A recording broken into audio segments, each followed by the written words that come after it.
ನನ್ನ ಮಗನಿಗೆ ಅರುಣ್ ಅಂತ ನಾನು ಸುಮ್ಮನೆ ಹೆಸರಿಟ್ಟಿಲ್ಲ.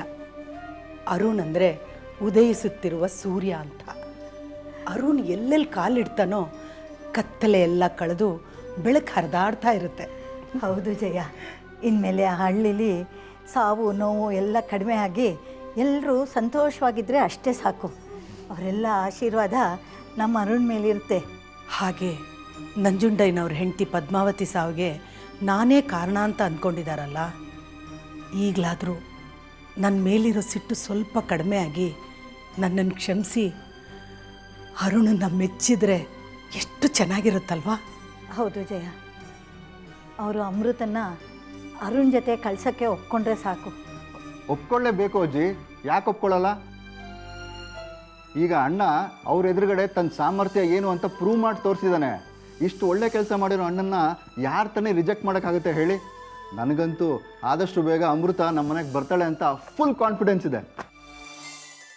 ಸಂಗೀತ, ನೀನು ಅರುಣ್ ಬಗ್ಗೆ ಅಷ್ಟೊಂದು ಟೆನ್ಷನ್ ಮಾಡ್ಕೊಂಡಿದ್ದೆ ಅಲ್ಲ, ಈಗ ನಿನಗೆ ಸಮಾಧಾನ ಆಯಿತಾ?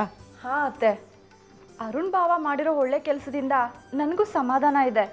ಆದರೆ ಆ ಹಳ್ಳಿಯಲ್ಲಿ ಅವ್ರು ಮಾಡಿರೋ ಒಳ್ಳೆ ಕೆಲಸ ನೋಡಿ ಎಷ್ಟು ಜನದ ಕಣ್ಣು ಕೆಂಪಾಗಿದೆಯೋ ಏನೋ.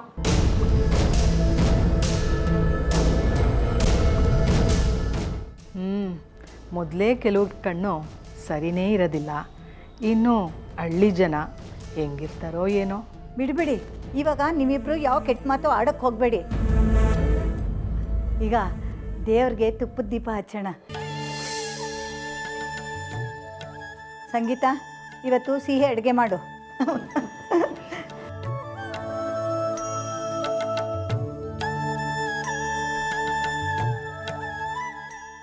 ಮಾಡ್ತೀನಿ ಸಿಹಿ ಅಡುಗೆನ. ಯಾಕಂದರೆ ಇದೇ ಸಿಹಿ ಸುದ್ದಿ ಕಾರಣಕ್ಕೆ ನೀವು ಕಹಿ ಸುದ್ದಿ ಕೇಳೋ ಹಾಗೆ ಮಾಡ್ತೀರಲ್ಲ, ಅದಕ್ಕೆ. ಸಂಗೀತ, ಅರುಣ್ ಬಗ್ಗೆ ನಂಜುಂಡಯ್ಯ ಅವ್ರ ಮನಸ್ಸಲ್ಲಿರೋ ಕೋಪ ಯಾವುದೇ ಕಾರಣಕ್ಕೂ ತಣ್ಣಗಾಗಬಾರ್ದು. ಅದು ಇನ್ನಷ್ಟು ಹಚ್ಕೊಂಡು ದಗದಗ ಅಂತ ಉರಿಬೇಕು. ನೋಡ್ತಾ ಇರು, ಈಗಾಗಲೇ ಹತ್ತಿರೋ ಬೆಂಕಿಗೆ ಎಷ್ಟು ತುಪ್ಪ ಸುರಿತೀನಿ ಅಂತ.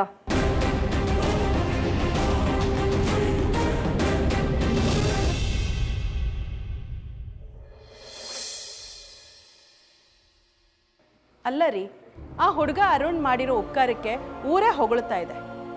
ನೀವು ಅವನ ಬಗ್ಗೆ ಎರಡು ಒಳ್ಳೆ ಮಾತಾಡಿ ಹೊಗಳಿ ಹಾರ ಹಾಕಿದ್ರೆ ಆಗ್ತಿರ್ಲಿಲ್ವಾ? ಆಗ ಜನರ ಮುಂದೆ ನಿಮ್ಮ ಮರ್ಯಾದೆನೇ ಜಾಸ್ತಿ ಆಗ್ತಾ ಇತ್ತು. ಅದು ಬಿಟ್ಟು ನೀವು ಮುಖ ಉದಿಸ್ಕೊಂಡು ಹೋಗಿ ಹಾರ ಹಾಕಿ ಬಂದಿದ್ದೀರಲ್ಲ. ಅಲ್ಲ ರೀ, ನೀವು ಹೇಳೋ ಆದರ್ಶಗಳನ್ನ ನೀವೇ ಪಾಲನೆ ಮಾಡ್ತಿಲ್ವಲ್ಲ? ಅದೇನೋ ಹೇಳ್ತಾರಲ್ಲ, ಹೇಳೋದು ವೇದ ಅಂತ ತಿನ್ನೋದು ಬದನೆಕಾಯಿ, ಹಾಗಾಗಿತ್ತು ನಿಮ್ಮ ಕತೆ. ಏನೇ ನಿನ್ನ ತಾಪತ್ರೆ ಈಗ?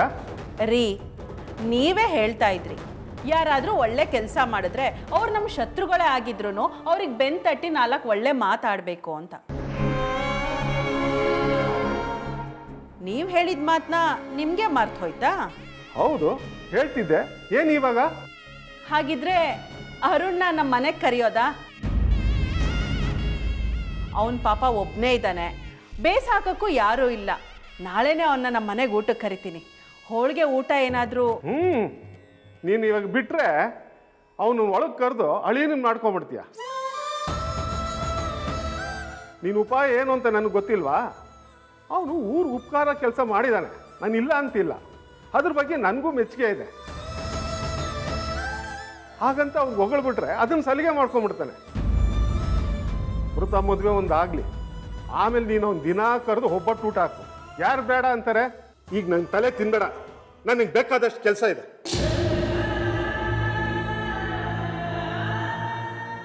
ಅರುಣ್ ಸರ್, ನಿಮ್ಮನ್ನು ಯಾರೂ ಇಷ್ಟಪಡದೇ ಇರೋದಕ್ಕೆ ಸಾಧ್ಯನೇ ಇಲ್ಲ.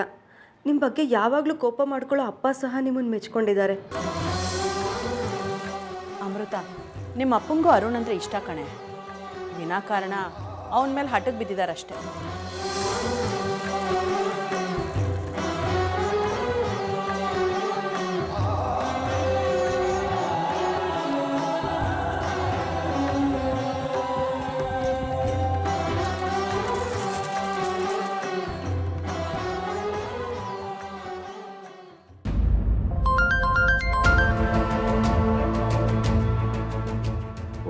ಸಂಗೀತ, ಹಲೋ. ಹಲೋ ನಂಜುಂಡಯ್ಯ ಅವರೇ, ಹೇಗಿದ್ದೀರಾ? ಹೇಗೆ ನಡೀತಾ ಇದೆ ಮದುವೆ ಕೆಲಸ ಎಲ್ಲ? ನಮ್ಮ ಭಾವನ್ನ ನಿಮ್ಮೂರಲ್ಲೇ ಉಳಿಸ್ಕೊಂಡು ಅಮೃತನ ಮದುವೆ ಮಾಡೋ ಧೈರ್ಯ ಮಾಡಿಬಿಟ್ಟಿದ್ದೀರಾ? ಅಮೃತನ್ಗೆ ಬೇರೆ ಹುಡುಗನ ಜೊತೆ ಮದುವೆ ಮಾಡ್ತಿರೋ ಅಥವಾ ನಮ್ಮ ಭಾವನ ಶ್ರೀಮಂತಿಕೆ ಮೇಲೆ ಕಣ್ಣು ಬಿದ್ದಿದೆಯೋ? ನನಗೆ ಯಾವ ಆಸ್ತಿ ಪಾಸ್ತಿ ಮೇಲೂ ಕಣ್ಣಿಲ್ಲಮ್ಮ. ನನಗೆ ಯಾವುದೂ ಬೇಡ. ನಮ್ಮ ಅಮೃತ ಮದುವೆ ನಿಶ್ಚಯ ಆಗಿರೋ ಹುಡುಗನ ಜೊತೆ ಸಾಂಗವಾಗಿ ನಡೆದ್ರೆ ಅಷ್ಟೇ ಸಾಕು.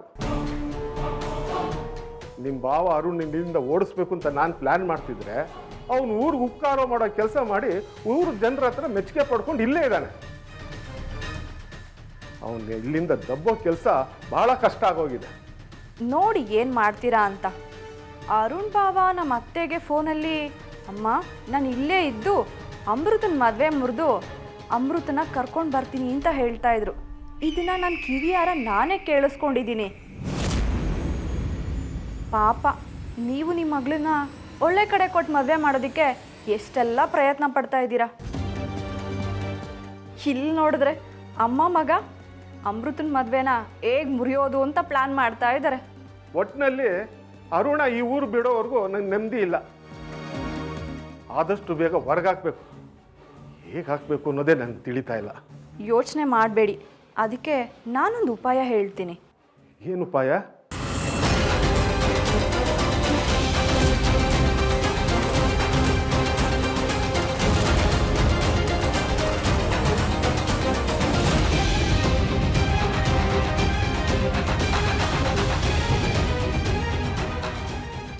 ನಮ್ಮ ಅರುಣ್ ಬಾವ ನಿಮ್ಮ ಮಗಳು ಅಮೃತನ ಮದುವೆನ ಅದು ಹೇಗೆ ತಪ್ಪಿಸ್ತಾರೆ ಅಂತ ನಾನು ನೋಡ್ತೀನಿ.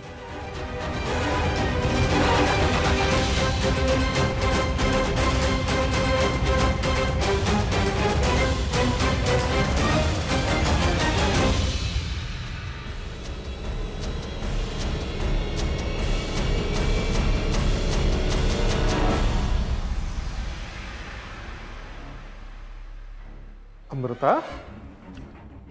ಅಪ್ಪ. ನಿನ್ನ ಹತ್ರ ಸ್ವಲ್ಪ ಮಾತಾಡಬೇಕಿತ್ತಲ್ಲಮ್ಮ. ಹೇಳಿ ಅಪ್ಪ. ಇಲ್ಲಿ ಬೇಡಮ್ಮ.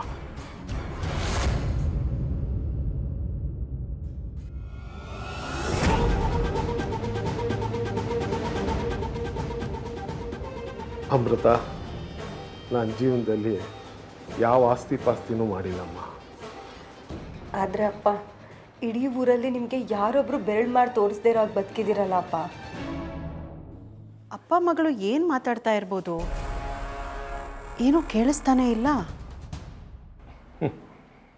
ಯಾರ ಕಣ್ಣು ನಮ್ಮ ಮೇಲೆ ಬಿತ್ತೋ ಏನೋ ಮಗಳೇ. ಆನಂದ್ ಜೊತೆ ಮದುವೆ ಆಗ್ಬೇಕು ಜಾಗದಲ್ಲಿ ಅಂಜಲಿ ಆಗ್ಲು. ಅಪ್ಪ, ಆಗಾದ ನೋವು ಎಂಥದ್ದು ಅಂತ ನಿಮಗೂ ಗೊತ್ತು, ನನಗೂ ಗೊತ್ತು.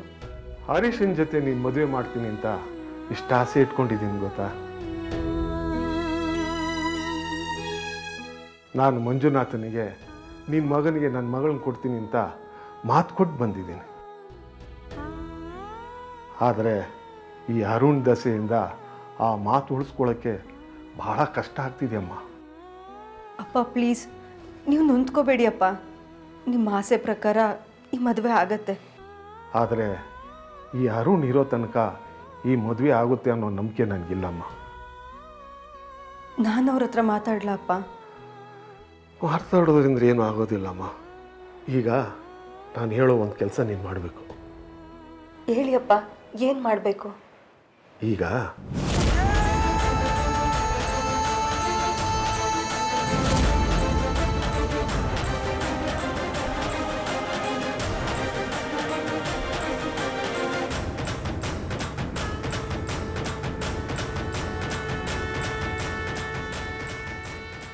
ಅಪ್ಪ, ಈ ಕೆಲಸ ನೀನು ಮಾಡಲೇಬೇಕು ಮಗಳೇ.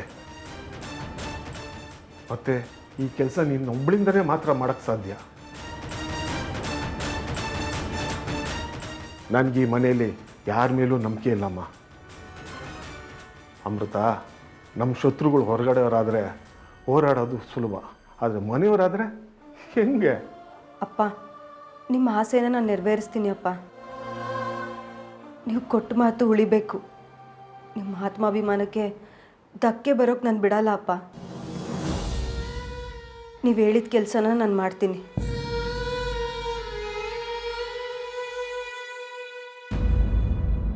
Rock paper scissor out.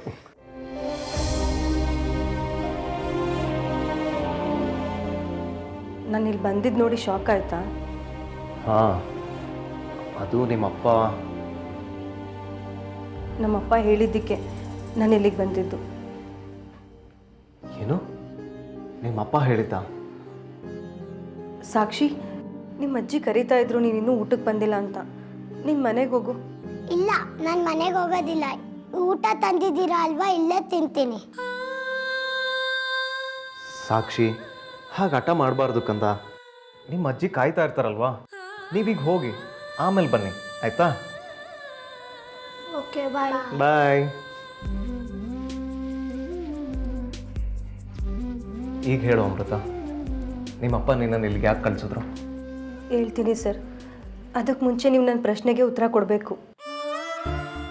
ಕೇಳು. ನಾನು ಕೇಳೋ ಪ್ರಶ್ನೆಗೆ ನೀವು ತಟ್ಟಂತ ಉತ್ತರ ಕೊಡಬೇಕು. ಆಯಿತು ಅಮೃತ, ಕೇಳು. ನಿಮಗೆ ಇಡೀ ಪ್ರಪಂಚದಲ್ಲಿ ಯಾರು ತುಂಬ ಇಷ್ಟ? ಅಮ್ಮ. ನನಗೂ ಹಾಗೆ ಸರ್. ನಮ್ಮ ಅಪ್ಪ ಅಂದರೆ ತುಂಬ ಇಷ್ಟ. ನಾನು ಚಿಕ್ಕ ವಯಸ್ಸಿಂದ ಅವ್ರ ಮಾತು ಮೀರಿ ನಡೆದವಳೇ ಅಲ್ಲ. ಒಂದು ದಿನಾನು ನನ್ನ ಬಗ್ಗೆ ನಮ್ಮ ಅಪ್ಪನ ಹತ್ರ ಯಾರೂ ಕಂಪ್ಲೇಂಟೇ ಹೇಳಿಲ್ಲ. ನಾನು ಅವ್ರನ್ನ ಎಷ್ಟು ಇಷ್ಟಪಡ್ತೀನೋ ಅಷ್ಟೇ ಅವ್ರು ನನ್ನನ್ನು ಪ್ರೀತಿಸ್ಬೇಕು ಅಂತ ಆಸೆ ಪಡೋಳು ನಾನು. ಪ್ರೀತಿ ಪಡ್ಕೊಳ್ಳೋಕ್ಕೆ ಅರ್ಹತೆ ಇರಬೇಕಲ್ವಾ ಸರ್? ಅವ್ರು ನನ್ನನ್ನು ಮಗಳು ಅಂತ ಪ್ರೀತಿಸ್ಬೋದು, ಆದರೆ ಅವ್ರ ನಿರೀಕ್ಷೆಗೆ ತಕ್ಕನಾಗಿದ್ದಾಗಲೇ ಅಲ್ವಾ ಸರ್ ಅವ್ರ ಪ್ರೀತಿಗೆ ನೆಲೆ ಬೆಲೆ ಎರಡೂ ಸಿಗೋದು. I agree. ಮೋಸ್ಟ್ಲಿ ನಾನು ನಿನ್ನ ಥರನೇ ಯೋಚನೆ ಮಾಡ್ತೀನಿ ಅನಿಸುತ್ತೆ. ನನ್ನಿಂದ ನಮ್ಮಮ್ಮ ಯಾವತ್ತೂ ತಲೆ ತಗ್ಸೋ ಹಾಗೆ ಆಗಬಾರ್ದು, ನಮ್ಮಮ್ಮ ಯಾವಾಗಲೂ ಸಂತೋಷವಾಗಿರಬೇಕು ಅಂತ. ಆದರೆ ಅವ್ರು ಹೇಳಿದ್ದಕ್ಕೆಲ್ಲ ಹ್ಞೂ ಅಂತ ತಲೆ ಆಡಿಸೋ ಗೀಳಿಲ್ಲ. ನಾವು ನಮ್ಮ ಸ್ವಂತ ಆಲೋಚನೆಗಳನ್ನು ಬೆಳೆಸ್ಕೊಳ್ಳಿ ಅಂತ ನಮ್ಮ ಪೇರೆಂಟ್ಸು ಇಷ್ಟೆಲ್ಲ ಓದಿಸಿ ಬೆಳೆಸಿ ಮಾಡಿಸಿರ್ತಾರೆ. ಅದು ಅಲ್ಲದೆ ಜೀವನ ನಮಗೆ ಅನುಭವಗಳ ಮೂಲಕ ಒಂದಷ್ಟು ಪಾಠಗಳನ್ನು ಕಲಿಸಿರುತ್ತೆ. ಅದರ ಆಧಾರದ ಮೇಲೆ ನಮ್ಮ ಸ್ವಂತ ಆಲೋಚನೆಗಳನ್ನು ಬೆಳೆಸ್ಕೋಬೇಕು ಅಮೃತ. ಇಲ್ಲ ಅಂದರೆ ಹುಟ್ಟಿರೋದು ವೇಸ್ಟ್ ಆಗಿಬಿಡುತ್ತೆ. ನೀವು ಹೇಳ್ತಾ ಇರೋದು ಲಾಜಿಕಲಿ ಸರಿನೇ ಸರ್, ಆದರೆ ನಮ್ಮಪ್ಪ ಸ್ವಂತ ಸುಖ ಸಂತೋಷ ಯಾವುದನ್ನೂ ಲೆಕ್ಕಕ್ಕಿಡದೆ ನನ್ನ ಮಕ್ಕಳು ಸಂತೋಷನೇ ನನ್ನ ಸಂತೋಷ ಅಂತ ಬದುಕಿದ್ದ ಅವ್ರ ಆಸೆಗಳೇ ಇಂಪಾರ್ಟೆಂಟ್. ಅವ್ರಿಗೆ ನನ್ನಿಂದ ಇರೋದು ಒಂದೇ ನಿರೀಕ್ಷೆ, ಅವ್ರು ತೋರಿಸಿರೋ ಹುಡುಗ ಹರೀಶ್ ಅವ್ರನ್ನ ಮದುವೆ ಮಾಡ್ಕೋಬೇಕು ಅನ್ನೋದು.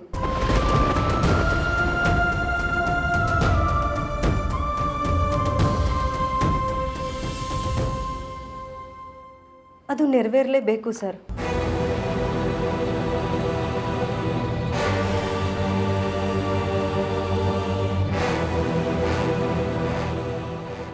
ಅಪ್ಪ ಹಾಕಿದ ಆಲದ ಮರ ಅಂತ ಅದಕ್ಕೆ ನೇಣು ಹಾಕೊಳ್ಳೋದಲ್ಲ.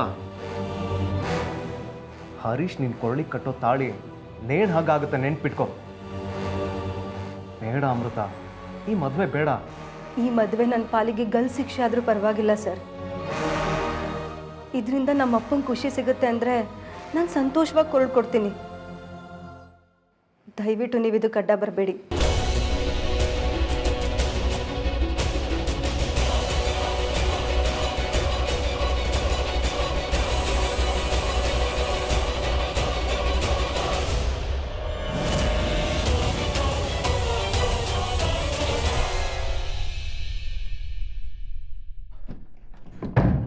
ಅಮೃತ, ಬಾಗ್ಲು ತೆಗಿ ಅಮೃತ. ಏನ್ ಮಾಡ್ತಾ ಇದೀಯಾ ನೀನೇನ್ ಲೂಸಾ? ಡೋರ್ ಓಪನ್ ಮಾಡು ಅಮೃತ. ಬೀಗ ಯಾಕೆ ಹಾಕಿದ್ಯಾ? ನನ್ನ ಮದುವೆ ಹರೀಶ್ ಅವ್ರ ಜೊತೆ ನಿರಾತಂಕವಾಗಿ ಆಗಬೇಕು ಅಂದರೆ ಅದಕ್ಕಿರೋದು ಇದು ಒಂದೇ ದಾರಿ ಅಂತ ಅಪ್ಪ ಹೇಳಿದ್ರು. ಅವ್ರು ಹೇಳಿದ್ದನ್ನೇ ಮಾಡಿದೆ ಸರ್. ನಿಮಗಿವಾಗ ರೆಸ್ಟ್ ಬೇಕು, ನೀವು ರೆಸ್ಟ್ ಮಾಡಿ. ಅದು ನಿಮಗೂ ಒಳ್ಳೆಯದು, ನನಗೂ ಒಳ್ಳೆಯದು. ಮದುವೆ ಮುಗಿದ ತಕ್ಷಣ ನಾನೇ ಬಂದು ಬೀಗ ತೆಗಿತೀನಿ.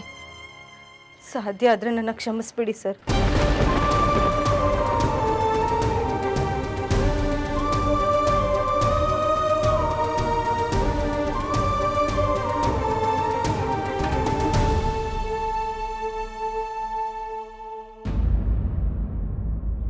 ಬರೋಕ್ಕೆ ಕೇಳಿದ್ರಿ ಏನು ವಿಷಯ ಅಣ್ಣ?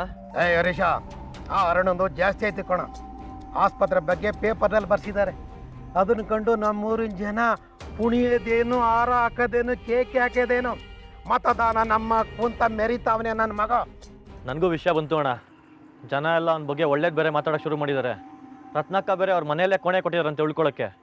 ಮುಖಂಡನ ಕೈಲಿ ಆಗ್ದಿರೋದ ಕೆಲಸ ಅರುಣನ ಕೈಲಿ ಆಯ್ತು ಅಂತ ಊರ ಜನ ಎಲ್ಲ ಮೆರೆದಾಡ್ತಾ ಇದ್ದಾರೆ. ಲೇ, ಅದನ್ನ ನೆನೆಸ್ಕೊಂಡ್ರೆ ಮೈ ಮೇಲೆ ಹಾವು ಬಿಟ್ಟಂಗೆ ಆಯ್ತಾ ಇದೆ ಕಣ್ಣ. ಲೇ, ನನಗಿನ್ನೂ ಸಹಿಸ್ಕೊಳಕ್ ಆಗ್ತಾ ಇಲ್ಲ. ಹೆಚ್ಚಿಗೆ ನನ್ನ ಕಣ್ಣು ಮುಂದೆ ಅವನು ಕಾಣಬಾರ್ದು. ಅವನಿರಲ್ಲ ಅಣ್ಣ, ನೀವು ಜಾಸ್ತಿ ತಲೆ ಕೆಡ್ಸ್ಕೊಳಕ್ಕೆ ಹೋಗ್ಬೇಡಿ. ನಿನ್ನೆ ಏನೋ ಗಲಾಟೆ ಆಯ್ತಂತೆ. ಹ್ಞೂ ಅಣ್ಣ, ನನ್ನ ಹುಡುಗಿ ಕೈ ಹಿಡ್ಕೊಳಕ್ಕೆ ಹೋಗಿದ್ದ, ಅದಕ್ಕೆ ಸರಿಯಾಗಿ ಹೇಳ್ಬಿಟ್ಟೆ. ಆದರೂ ಅವನು ಬಗ್ದಂಗೆ ಕಾಣ್ತಾ ಇಲ್ವಲ್ಲ. ಹರೀಶ, ನಿನ್ನ ಬಾವಿ ಮಾವ ನನ್ನ ಹತ್ರ ಸಾಲ ತಗೊಂಡಿದ್ದಾನೆ. ಅವನು ಕೇಳಿದ ತಕ್ಷಣ ಯಾಕೆ ಸಾಲ ಕೊಟ್ಟೆ ಹೇಳು? ನೀನು ನನ್ನ ಮಗ ಇದ್ದಾಗೆ. ನೀನು ಮದುವೆ ಆದರೆ ನನ್ನ ಮಗನ ಮದುವೆ ಆದಂಗೆ ತಾನೇ ಲೆಕ್ಕ. ಹರೀಶ, ನೀನು ಚೆನ್ನಾಗಿರ್ಬೇಕು. ನೀನು ಚೆನ್ನಾಗಿರ್ಬೇಕು ಅಂದರೆ ನೀನು ದಣಿ ಚೆನ್ನಾಗಿರ್ಬೇಕಲ್ವಾ? ಹೌದಣ್ಣ, ನೀವು ಚೆನ್ನಾಗಿರೋ ನಾವೆಲ್ಲ ಚೆನ್ನಾಗಿದ್ದಂಗೆ. ನೀನಿಷ್ಟು ತಿಳ್ಕೊಂಡಿದೆಯಲ್ಲ, ಅಷ್ಟು ಸಾಕು. ನನ್ನ ದಾರಿಗೆ ಮುಳ್ಳಾಗಿರೋ ಅರುಣನ್ನ ನೀನು ದೂರ ಮಾಡಬೇಕು ಅಷ್ಟೇ. ಇನ್ನೇನು ಮದುವೆ ಹತ್ರ ಬಂತಣ್ಣ. ಮದುವೆ ಟೈಮಲ್ಲಿ ಯಾಕೆ ಸುಮ್ಮನೆ ಜಾಸ್ತಿ ಗಲಾಟೆ ಅಂತ ನಾನೇ ಸುಮ್ಮನೆ ಅದೇ. ಈ ಮದುವೆ ಒಂದು ಆಗ್ಬಿಡ್ಲಿ ನೋಡಿ, ಆಮೇಲೆ ಏನು ಮಾಡ್ತೀನಿ ಅಂತ. ನಮ್ಮ ಅಣ್ಣನ ಸುದ್ದಿಗೆ ಬಂದವ್ರಿಗೆ ಜೀವನ ಮಾಡೋಕ್ಕೂ ಆಗಬಾರ್ದು, ಹಂಗೆ ಮಾಡ್ತೀನಿ. ಬಿಡಲ್ಲ ಅಣ್ಣ, ಅರುಣ್ ನನ್ನ ಮಾತ್ರ ಸುಮ್ಮನೆ ಬಿಡಲ್ಲ.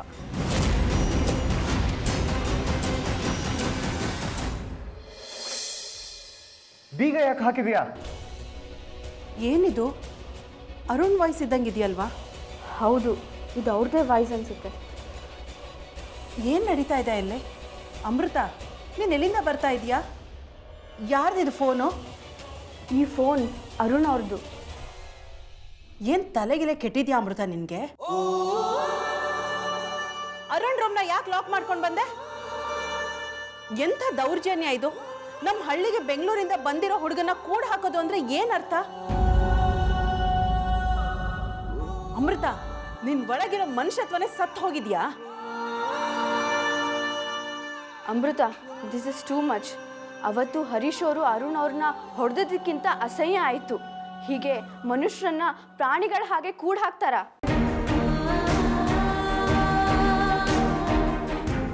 ದಯವಿಟ್ಟು ನನ್ನನ್ನು ಏನೂ ಕೇಳಬೇಡಿ ಚಿಕ್ಕಮ್ಮ. ಸಾಕು. ಅಮೃತ ಕಟ್ಕಟ್ಟಲ್ಲಿ ನಿಂತಿರೋ ಅಪರಾಧಿನ ಹಾಗೆ ಪ್ರಶ್ನೆ ಮಾಡ್ತಿದ್ಯಲ್ಲ? ನಾನು ಹೇಳಿದನ್ನ ಅವಳು ಮಾಡಿದಾಳಷ್ಟೇ. ನನ್ಗೆ ಅಮೃತದ ಮದುವೆ ನಡೆಯೋದೇ ಮುಖ್ಯ. ರೀ, ಅಪ್ಪ ಮಗಳು ತೀರಾ ಕೆಳಮಟ್ಟಕ್ಕೆ ಇಳಿಬಾರ್ದು. ಇದು ಸರಿ ಅಲ್ಲ ರೀ. ಅಪ್ಪ, ನೀವು ಹೇಳಿದ ಕೆಲಸ ಮಾಡಿದ್ದೀನಿ. ಆದರೆ ಅರುಣ್ ಸರ್ಗೆ ಯಾವುದೇ ರೀತಿಲೂ ತೊಂದರೆ ಆಗಬಾರ್ದು ಅಪ್ಪ. ಅವ್ರ ಊಟ ತಿಂಡಿ. ಅಮೃತ, ನಿಮ್ಮಪ್ಪ ಅಷ್ಟು ಕಟ್ಕ ಅಲ್ಲಮ್ಮ. ನೋಡು, ಅರುಣ್ಗೆ ಏನು ಬೇಕೋ ಅದನ್ನೆಲ್ಲ ನಾನು ವ್ಯವಸ್ಥೆ ಮಾಡ್ತೀನಿ. ಸವಿತಾ, ಅರುಣ್ಗೆ ಟೈಮ್ ಸರಿಯಾಗಿ ಕಿಟಕಿ ಮುಖಾಂತರ ಊಟ ತಿಂಡಿಯಲ್ಲಿ ನೀನು ಕೊಟ್ಬಿಡು. ನಾನು ನೋಡ್ತೀನಿ ಅವನು ಅಮೃತನ ಮದುವೆ ಹೇಗೆ ನಿಲ್ಲಿಸ್ತಾನೋ ಅನ್ನೋದನ್ನ. ಅಮೃತ, ನಿಮ್ಮಪ್ಪ ಹೇಳಿದ್ರು ಅಂತ ಇಂಥ ಕೆಲಸ ಮಾಡ್ತೀಯಲ್ಲ, ನಾಚಿಕೆ ಆಗಲ್ವಾ ನಿನಗೆ? ಅಮೃತ, ನಿನ್ನಂಥ ದಡ್ರು ಯಾರೂ ಸಿಗಲ್ಲ. ನನಗೆ ನಮ್ಮ ಅಪ್ಪನ ಮಾತು ಉಳಿಸ್ಕೊಳ್ಳೋದು ಮುಖ್ಯ ಚಿಕ್ಕಮ್ಮ.